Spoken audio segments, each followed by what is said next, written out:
we've manipulated the food that we're having to make it taste better. It's not what we were designed to eat, and it's not what we've evolved to eat. If you come in with 4 different things and I've got 10 or 15 minutes to be able to get through those 4 things, and that means I'm spending maybe 3 minutes on each, I'm going to do a crap job. It's not going to be good enough. Continuity of care, I think, is the answer to most stuff when we're talking about patient care for primary in the primary care setting. The stress in part is good. It keeps us motivated. It gives us purpose.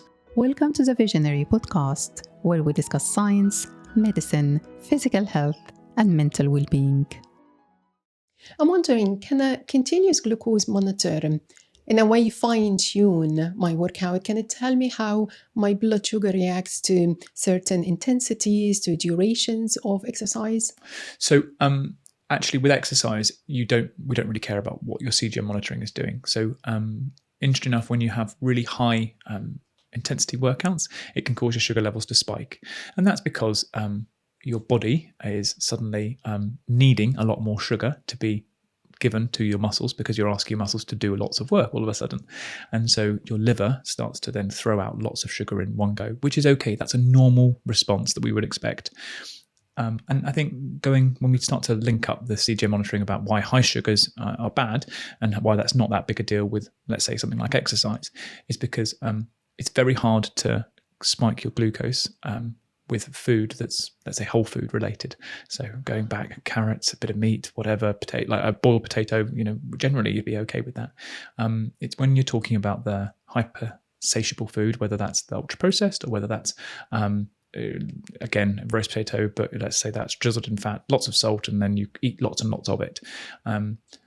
It's not what we were designed to eat, and it's not what we've evolved to eat. We've manipulated the food that we're having to make it taste better, and therefore we want more of it. And so that's why the CGM monitoring is helpful, because it starts to show you the impact that it's having. So a high spike is not necessarily a bad thing when it comes to exercise. 100%. Okay, but when it comes to nutrition, that's when we should tread lightly. Do you somehow integrate the real-time metabolic insights from the continuous glucose monitor with the findings of VO2 Max? Is there any correlation here? So the answer is probably, but we don't have great evidence on it, or we don't have no real evidence on it at the moment. I think that if you've got a higher VO2 max, you've naturally means that you're fitter, and that means that your cells are better at using oxygen, and to be using oxygen, they also then need to be able to use sugar. So you have a higher muscle mass, which means that actually you are able to use that sugar and deposit the sugar that you're consuming into your cells. There's more opportunities, there's more options for to put the sugar away out of the bloodstream. But we've got no real data on whether a high VO2 max is linked with better sugar control. Yes. Any other wearables that you might recommend? Everything is about you and what works for you. I wear a watch because I like to be able to track my runs. I like to be able to know how fast I'm going. I like to be able to know what my heart rate is. When I go swimming, I've got an outrageously expensive pair of goggles that tell me how many laps I've done, how fast I'm going, whether my head tilt is going too much. But I enjoy that. Ultimately, if you don't want the data, you don't need the data. What matters is that you're doing the exercise and that it's linked with what your aspirational goals are, or linked with improving what you want to try and get better. I think heart rate monitors can be helpful because, again, look, the VO2 Max test will be able to show you levels of training. So there's what's called VT1 and VT2. This is ventilatory threshold 1, ventilatory threshold 2. And this is linked with, so VT1 is linked with lower levels of intensity exercise, and VT2 is linked with much higher intensity level of exercise. So kind of the sprinting, upwards of the sprinting exercises. Yeah. How often should I do this test, VO2 Max? So I would recommend sort of once every 6 months, because a lot of what we're trying to do is hold you to account. So 1, make sure that you're doing the work. 2, is the work that we're doing enough to ensure that we're on course for where we want to be going for. It's very easy for me to say you need to lift weights. It's not easy. And so we have a weekly check-in to make sure to see how things have gone. We have a Wednesday wisdom, which is a bit of inspirational quote to try and keep you on track. And then we have sort of a bi-weekly meeting to see how things are going. What's gone well, what's not gone well. Is there things that we can change? Is there things that we can make better? It's what's amazing about the human body is it adapts. So as long as we put the right stresses on it and do it in a controlled way, then actually we can make really important changes. Beautiful. It sounds to me that VO2 Max is not simply gym lingo. It's like a superpower. Longevity is superpower, and cardio is an integral corner of longevity. This subject is very emotional for me because I'm an old mum and I want to live long enough to see my grandchildren. Olivia, my child, wants to have 6 children. She has no clue what she's talking about. Yeah, little does she realise. No, she's clueless. But personalization, from everything that you said, personalization seems to be an important part of what you do, but it's really challenging to personalize care in a 10-minute appointment on the NHS. Recently, I asked for a double appointment. I was told that I can do that by ChatGPT. So I asked for it like 20 minutes instead of 10, but I was told it's not doable. And so I was really prepared with a paper and a pencil and wrote down everything I need to say to make the very best of every second of the 10 minutes. And it was successful. How do you deal with this kind of limitation in Tonbridge Medical Group where you work as a GP? I think what I try and do, I really believe in continuity of care. So I believe in seeing the same practitioner, building a relationship. So people who come in with multiple problems, if it's the first time I'm meeting them, generally what I'll say is, let's create a problem list and let's identify which one matters the most to you. And then we'll start working through that. You've got to, like any job, you've got to give the problem time. If you spread, if you come in with 4 different things and I've got 10 or 15 minutes to be able to get through those 4 things, and that means I'm spending maybe 3 minutes on each, I'm going to do a crap job. It's not going to be good enough. You're not going to feel like you've had care and I've listened to you and I'm making an educated guess. That's what medicine is, generally an educated guess. But that educated guess is not going to be as good if I spent the full 10 or 15 minutes going through one problem, really getting to know exactly what the issues are and how it's affecting you. So what I say to all my patients is, you're going to book in with me in 4 to 6 weeks time, and then we're going to go through the next one, and then we're going to work our way through. But it starts with, my belief is, it starts with building up a relationship, but you've got to have the time and you've got to have the opportunity to then revisit those things. I think a lot of the time we sometimes expect, if you're seeing a different GP for a different problem or the same problem, that the GP can just take off from where that other person had started. And you usually remember what happened. Yeah, okay. It's a really valid idea because, I wasn't paying attention to that. With all my meticulous, sophisticated handling of my medical conditions, I wasn't aware that that's a very valid point, to hunt down the same GP every single time. It takes a bit of planning to book in advance because popular GPs and also Hala, you'd come in and I can absolutely imagine the consultation. You've come in, you've researched everything, you're ready to go, and it would take me a second to take a breath and go, right, she's done some research. I need to listen to what research she's got, what are her worries, what does she think she needs to do, what investigations, and it would take me, and then the next time you came in, I'd already be prepared. I'd already be like, Hala's coming in. Okay, right. We know what we're going to do. She's going to have an idea of where we need the consultation to go. And that's absolutely fine. As long as she's done her research, we can go through it. It's absolutely fine. When you jump in to different people, it's like anyone who works in their job, you start with an idea of where you're heading. We've all got our own individual ideas about what's happening for that patient, for the symptoms they're exhibiting. And you have a differential, and you might choose one of those problems that you're thinking, this is what it's going to be. But equally, it could be 2 or 3 other things. And we all have slightly different ideas behind that. And so once I've treated that or not treated it, I then move on to my next second highest option, as it were. So continuity of care, I think, is the answer to most stuff when we're talking about patient care in the primary care setting. Do you also do comprehensive blood tests for the patient who come and see you in Visionary Health? Yeah. And how do you compare these blood tests with our lovely blood tests on the NHS? So I do quite a lot of different blood tests for my Visionary Health clients. I think that the blood tests we do on the NHS are a good basic screening. They certainly detected lots in me, so I can't complain. And I think that when we talk about primary prevention, which is what I'm focused on. So trying to pick up early problems that we can then stop from becoming much bigger issues.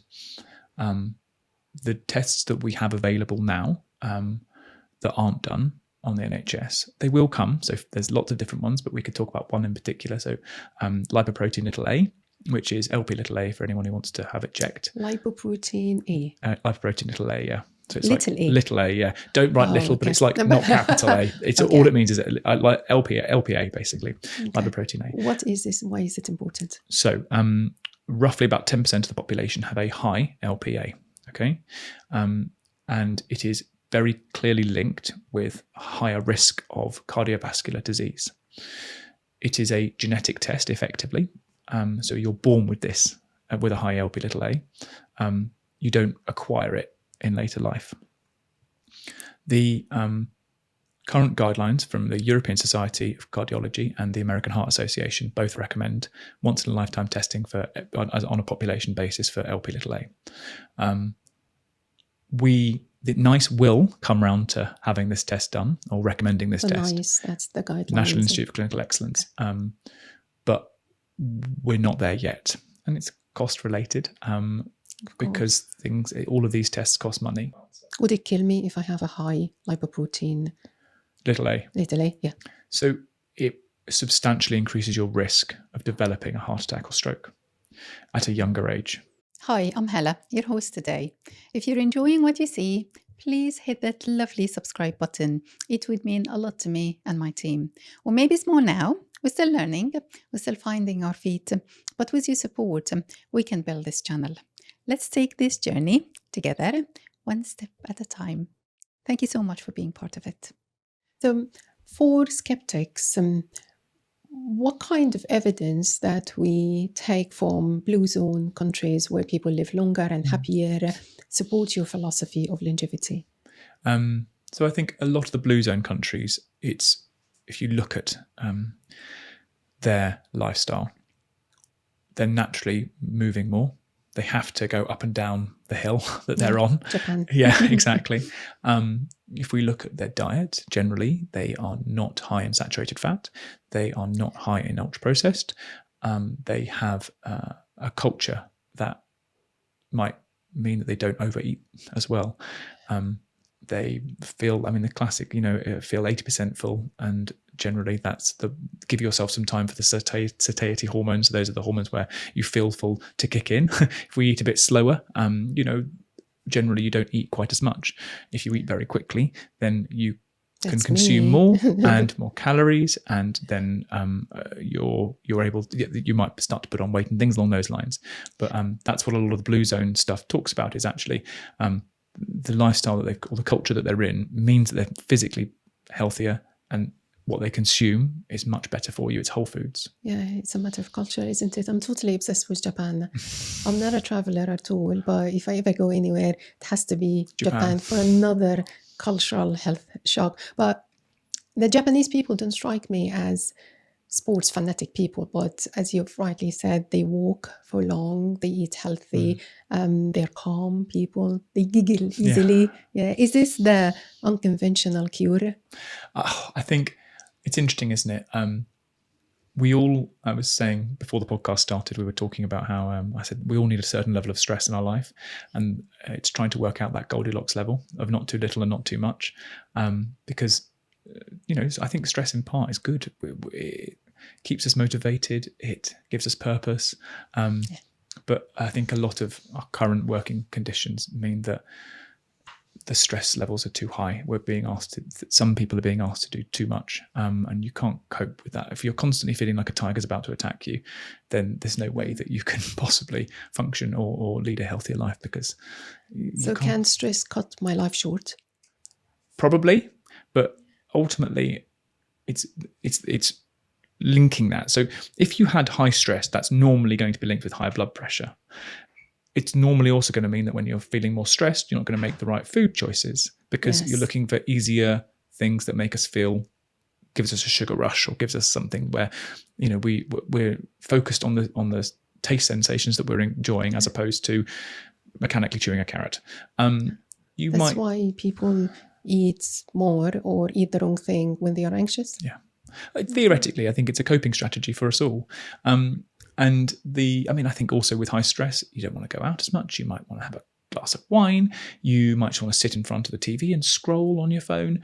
You're not whether stress on itself is probably not the best thing, but it's more around actually how that links with everything else that we can then measure, because it's difficult to measure stress. Our cortisol, which is the stress hormone, can go up and down, and it goes up and down during the daytime and depending on what we're doing. And so understanding if you've got high cortisol levels, a one-off test. How do I measure that? So you can do it. It doesn't really help. So is the honest truth. You need a 24-hour collection of whether it's blood or urine. And that's when you can start to get a bit of a clearer idea about whether you've got high stress levels. But I would say that from what you can control, if I said to you, you've got high stress, is that helping your stress or hurting your stress? It's motivating, but it's constant. Like you talk about going up and down, and imagine it never goes down here. It's deceiving because I usually look very calm. Yeah. But I know I'm always stressed. But stress is maybe relative as well. It depends. Stress in the olden days was to be chased by a lion or go for days without eating or having 3 stillborns on a row. These kind of stresses. And I think that's totally true that, our brains haven't evolved to deal with our modern life. And so it is complete nonsense that we feel anxiety and worry when we're sitting in traffic because we're late for a meeting.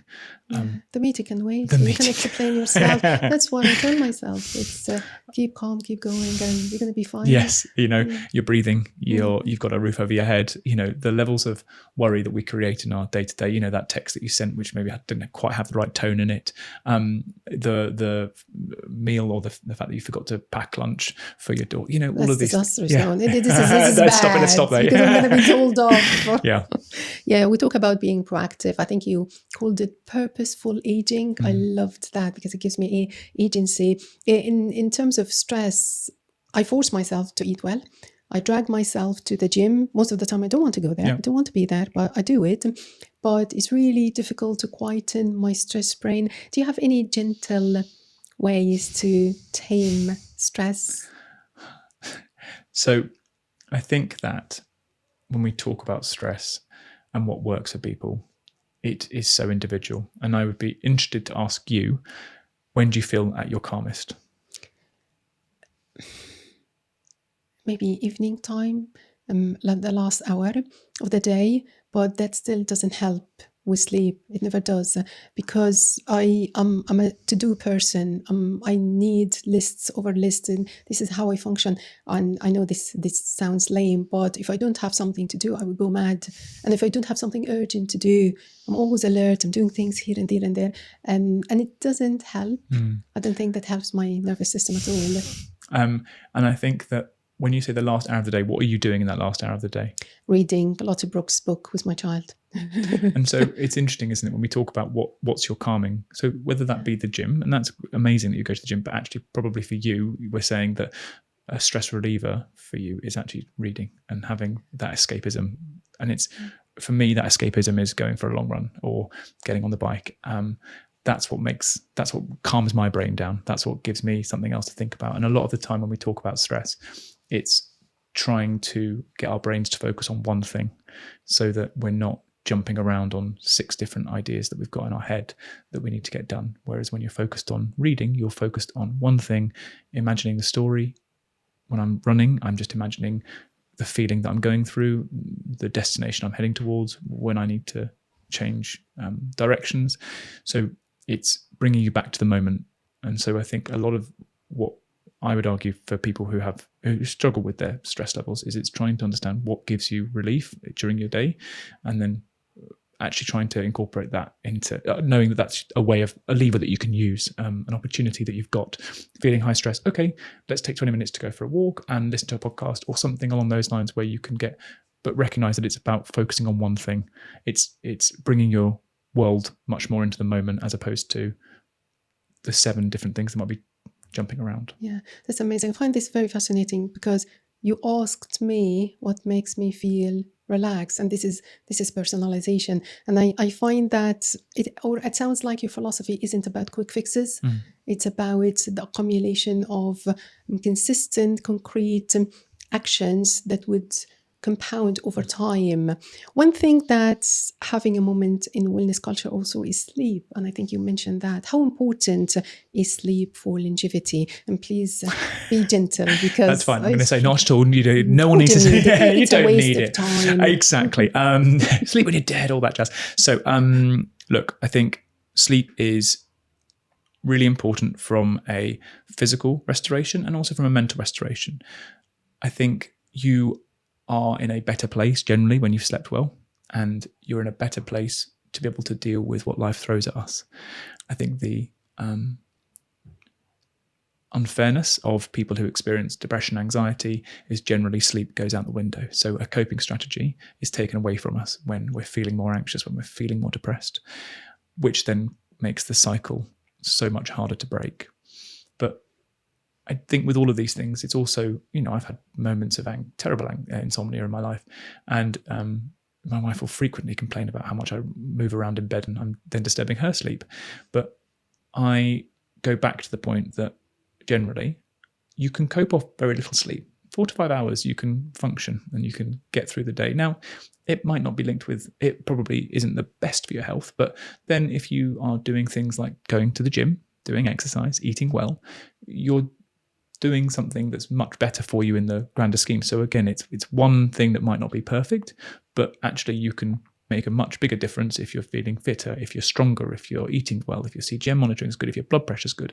So actually it's one part of a much bigger picture. Look, the ideal is everything is perfect, but that's not life.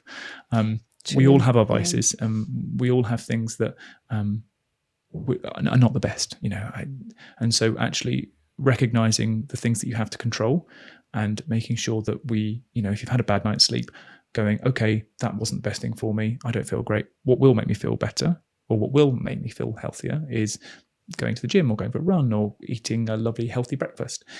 That's the things that you should then focus back on. Yeah, exactly. It was a mental misconception of mine in the olden days when I was like a normal bad sleep kind of thing. When people usually say, oh, my sleep is rubbish, that's normal, right? And I used to think that I can't work out if I don't have a good night of sleep. Now that I experience the deep, chronic, debilitating insomnia, the only thing that would make me feel better is working out. Yeah. Is because I feel that my head is full of blood and it rushes strongly here, and whatever I'm producing in my body makes me feel better. And I think this relieves like 40% of the fatigue, and I feel refreshed again. So despite the fact that sometimes I don't sleep at all, but 1 minute I work out, I'm just fine. That's brilliant. Now, this is a very personal question. I personally want to know the answer. Why does our sleep get naturally worse with age? The answer is we don't know. Oh. I'm really sorry. We do know, it's very clear that it does. So older people do not have as long a deep sleep. So that's the sort of different phases of our sleep cycle. Crudely, you can say light and deep sleep, but there's 5 different phases. But we have less and less deep sleep as we get older. Now, the thought process, I can come up with rationales or ideas behind sleep. So throw anything at me, I'll try anything. About reasons behind it. So I think it's fascinating from an evolutionary perspective. We all have different circadian rhythms, so different times that we feel sleepy, different times that we want to wake up. And the thought process behind it is we used to live in tribes of 100 people or so. And so some people are morning people, some people want to stay up really late in the night and wake up later in the afternoon.